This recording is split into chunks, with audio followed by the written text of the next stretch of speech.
room who have used this talking point that Elon is not elected fail to understand how government works. So I'm glad for the opportunity for a brief civics lesson. A president is elected by the whole American people. He's the only official in the entire government that is elected by the entire nation, right?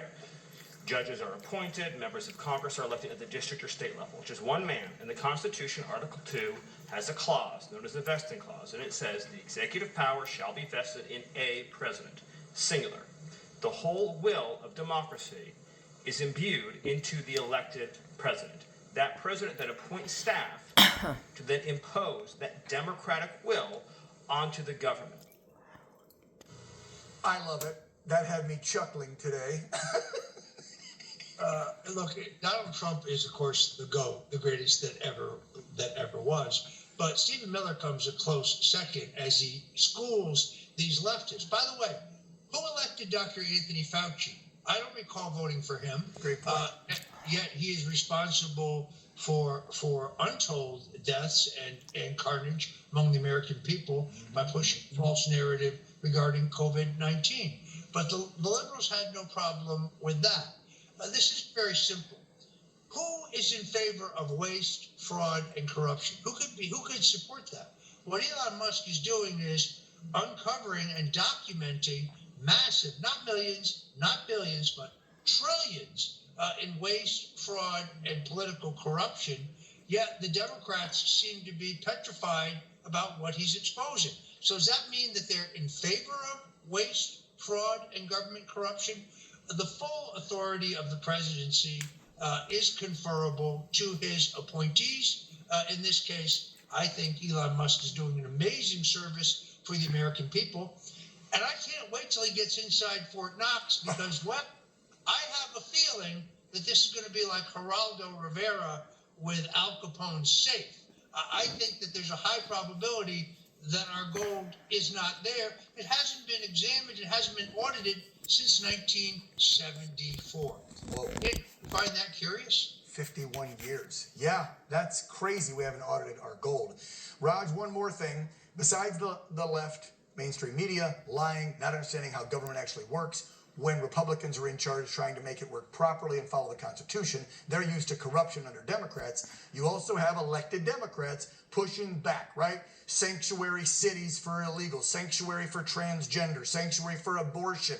These governors, these mayors, these senators are literally thumbing their nose at the highest office in the land. I want you to watch this exchange today between President Trump when he had a meeting with a bunch of the governors from around the country, and he literally was pointing out, hey, y'all are going to be following my executive orders, right? Like the one on the transgender ban, keeping guys out of girls' sports.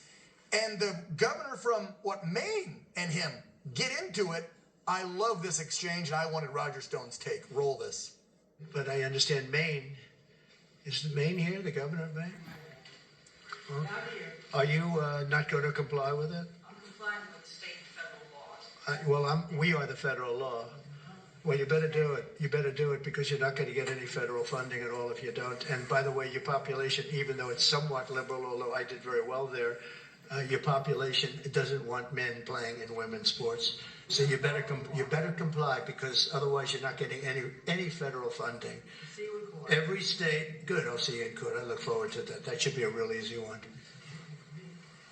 And enjoy your life after governor because I don't think you'll be in elected politics.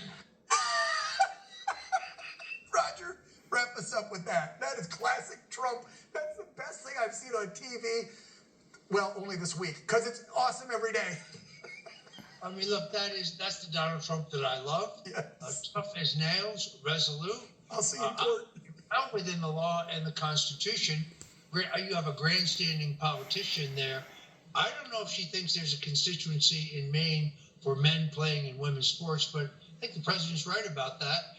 And you got the carrot, but then you got the stick. He will cut off federal funding. And he will arrest officials who stand in the way of his orders to deport illegals. Come home and said it.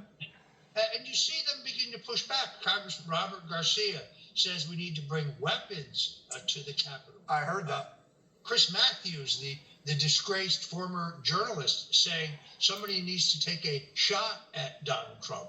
Senator Ed Markey of Massachusetts calling for a bloody revolution. If any Republican said these things after the 2020 election, well, the FBI might have raided their home at 6 o'clock in the morning with 29 FBI agents. It's extraordinary watching Democrats advocating violence against the new administration. Yeah, it's so hypocritical, especially since the man was shot and almost shot a second time. It's just disgusting. Roger Stone, as always, we appreciate that input. You take care. Have a great weekend. Dan, great to be with you, and God bless you. Yeah, and God bless America. Amen. Amen. It's a great day. Take care, Roger. Up next, we'll look into the latest on the investigation into that Delta Airlines flight that flipped over after a hard landing up in Toronto. Stay with us.